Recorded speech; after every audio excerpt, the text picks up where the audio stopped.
Welcome back to U.S. History. I hope you all enjoyed your 4-day weekend, that you had a good Easter Sunday. If you weren't able to attend services, at least maybe you're able to listen on the radio or tune in online to a church service. We might not be able to enjoy all of the pleasantries that most people today associate with Easter. There weren't any Easter egg hunts. There weren't any, the Easter bunny didn't make an appearance. Perhaps we didn't get as much candy as we wanted. But we can still be thankful for the reason why we celebrate Easter. The fact that Jesus Christ rose from the grave on the third day. He is risen indeed. And we can be thankful for that. This is the first video of week 3, so by now you should have turned in your week 2 packet. You should have picked up your week 3 packet now. Make sure that you've done all of these things before we resume these notes. But if it's Tuesday and you've done all that, let's get going. Last time we talked about the New Deal. FDR's programs for saving America during the Great Depression. We had talked about, there had been several different programs that we had mentioned. We'll just mention a few of them. The Civilian Conservation Corps, the Works Progress Administration, the Agricultural Adjustment Act, the National Recovery Administration, the Tennessee Valley Authority, the Social Security Act, and many, many more. But his attempts at changing the way America is going to view government did not go unchallenged. And so we're going to see, letter B, some roadblocks and some pitfalls. The political cartoon that you see below shows Franklin Roosevelt playing the character of Oliver Twist in Charles Dickens' work. Please, sir, I want some more. He wants more power, and Congress looks like is about to fill the bowl full. Because FDR was taking action, he received widespread praise from many Americans, especially the poor, regardless of whether their lives were improved. Remember what Will Rogers said of him: "The whole country is with him, just so he does something. If he burned down the Capitol, we would cheer and say, well, we at least got a fire started anyhow." And that's how many Americans saw Roosevelt. He was doing something. He was trying. And that's what made Americans support him. But there were some who did see Roosevelt's actions as bad for the nation. So let's talk about it. Number 1, opposition from the right. Most Republicans and a few conservative Democrats had many concerns about the New Deal. First of all, letter A was expensive. The government was spending billions of dollars to support the programs, sending the U.S. heavily into debt. Letter B, the programs were regulating many businesses, making rules for businesses. These programs were taking more control of the businesses and giving the power to the government, which looked suspiciously socialistic. For example, the NRA was nationalizing businesses, and the TVA was a government-owned electric company. And letter C, the fact of the matter was there was no recovery in view. American businesses were still suffering, and millions of people were still unemployed. Probably the group of people who were the most against all of these New Deal programs was the conservative Supreme Court. The Supreme Court, controlled by conservative judges, began opposing some of FDR's New Deal programs. By 1936, the Supreme Court had ruled the NIRA and the AAA unconstitutional, and they were dismantled. In your books, if you read on page 476, there is a yellow box entitled The Four Horsemen of Reaction. I want you to read that box to yourself. Once you have finished, please unpause the video and we'll resume. Not only was there opposition from the conservative right, but there's actually going to be opposition from the radical left. While the right thought FDR was doing too much, there were some on the left who thought he was not doing enough. First individual was a man by the name of Huey Long. He was from Louisiana. What he tried to do is he sought to heavily tax the rich and redistribute the wealth to the poor. So those are two things you ought to know from Louisiana. Sought to heavily tax the rich, redistribute the wealth to the poor, and yet it was impractical. But the poor and uneducated thought it was a great idea. A little bit more information about Huey Long.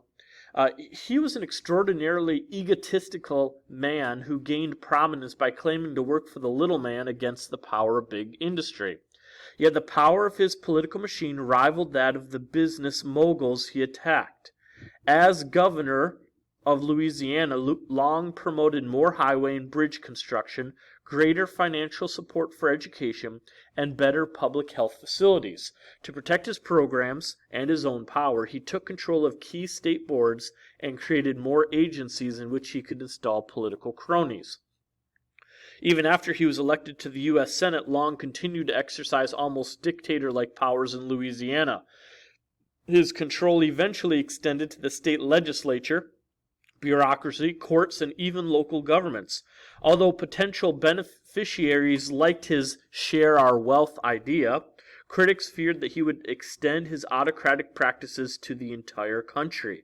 In fact, Long even wrote a book titled My First Days in the White House, which was published after his death. His life serves as a warning against leaders who profess to be working for the welfare of the people, but are in reality largely promoting themselves. In September of 1935, Long was at the Louisiana Capitol building for a special session of the state legislature. A month earlier, he had announced his intention to be a presidential candidate in 1936. Among the issues state lawmakers were discussing was a plan to gerrymander the district of a political enemy, Judge Benjamin Pavey. Long planned to divide Pavey's district to ensure that Pavey would not be reelected. As Long was walking down a Capitol corridor, a man approached him. It was Pavey's son-in-law, Dr. Carl Weiss. With a pistol, Weiss apparently shot Long in the abdomen at close range. Long's bodyguards returned fire, killing Weiss in a hail of bullets. Seriously injured, Long was taken to a nearby hospital for treatment, but he died 2 days later. He was age 42. Another individual that is worth mentioning is Francis Townsend. The thing you need to know about him is that he proposed the government pay a pension of $200 a month to everyone over 60 who promised not to work and to spend all of that money in the month. See, the idea was it would keep the elderly from having to work, and it would take jobs away from, and it would prevent them from having to find work and take jobs away from the younger people, and it would put more money into circulation. The problem was that for it to happen, the U.S. would have to raise taxes on everything, which would take money away from everyone. And then one more individual, Charles Coughlin, Father Charles Coughlin, because the thing you need to know about him, he was a popular radio priest. He favored coining silver and replacing capitalism with his own system of, quote-unquote, social justice. Though all these radical oppositions to the New Deal failed, they promoted on the fringe of society a socialistic agenda that made the New Deal programs mild in comparison. Letter C. Elusive recovery. The fact of the matter was, 4 years have gone by now with FDR, and the Great Depression isn't over yet. Number one, we have the election of 1936. The candidates included Alfred Landon for the Republicans and FDR running for re-election. He was the only real Republican option. He was one of only 7 Republican governors and the only one re-elected in 1934. He was from Kansas, making him an outsider to the Wall Street corruption that plagued the Republican Party. In fact, a straw poll taken in New York even favored Landon to win by a huge margin. Unfortunately, The poll was based on people with telephone listings and registrations of automobiles, a luxury that few Americans at that time enjoyed. When the results came in, FDR won all but 2 states, Maine and Vermont, and he won the election. If you look at page 481, it shows you a map of the election results. Or if you look at that picture. Number 2, a switch in time saves 9. FDR's clear victory gave him the belief to continue the New Deal programs full throttle. He believed that the only thing in his way was the conservative Supreme Court. And so FDR had a plan to pack the Supreme Court with more justices. In order to gain control of the Supreme Court, FDR, this is what you need to know about it, wanted justices over 70 to retire, and if they did not, he could add more justices to the court. His goal was to pack the court with liberal New Dealers, brought a hail of anger, even from his own party members. They recognized this as an attempt by the president to control the judiciary and a violation of the separation of powers principle. FDR was eventually forced to back down on his request. Shortly thereafter, a justice did resign, and another switched to the liberal side, which gave FDR the majority he needed to not have to worry about any more Supreme Court rulings. Number 3, no way out. The economy still had not recovered. In 1937, a sharp economic decline occurred, worse than the one in 1929. Even with billions of dollars being put into the economy, the government had not found a way to stabilize the economy. With the court packing fiasco, FDR's invincibility was beginning to wear away. During this time, we see the return of labor unions. The Congress of Industrial Organization is formed during this time, the CIO. The CIO included unskilled industrial workers. The main leader of the CIO was John L. Lewis. It was led by Lewis. One thing that they favored was sit-down strikes. The labor union's most powerful weapon was a sit-down strike, where workers refused to work and refused to leave their jobs. They would just sit at the job site, refusing to work. Obviously, not much work could get done then.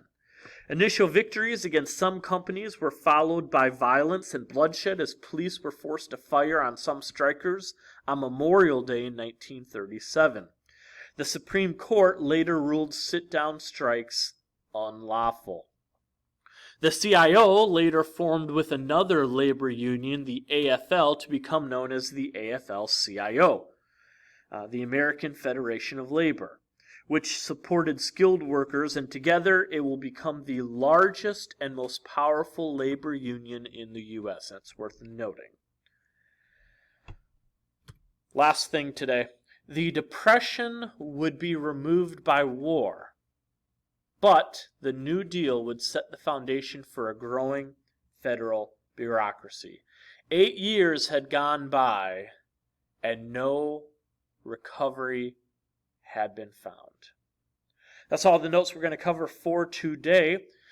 Your homework is to take the quiz over pages 473 to 482. 473 to 482 for a quiz. And to do page 119, 120 in your activities book. That assignment... you've already done page 119, 120 last week. Please scratch that out. Don't worry about it. So all you have to worry about is to do the quiz, 473 to 482. Hope you have a good rest of the day. Be good, do good. Bye.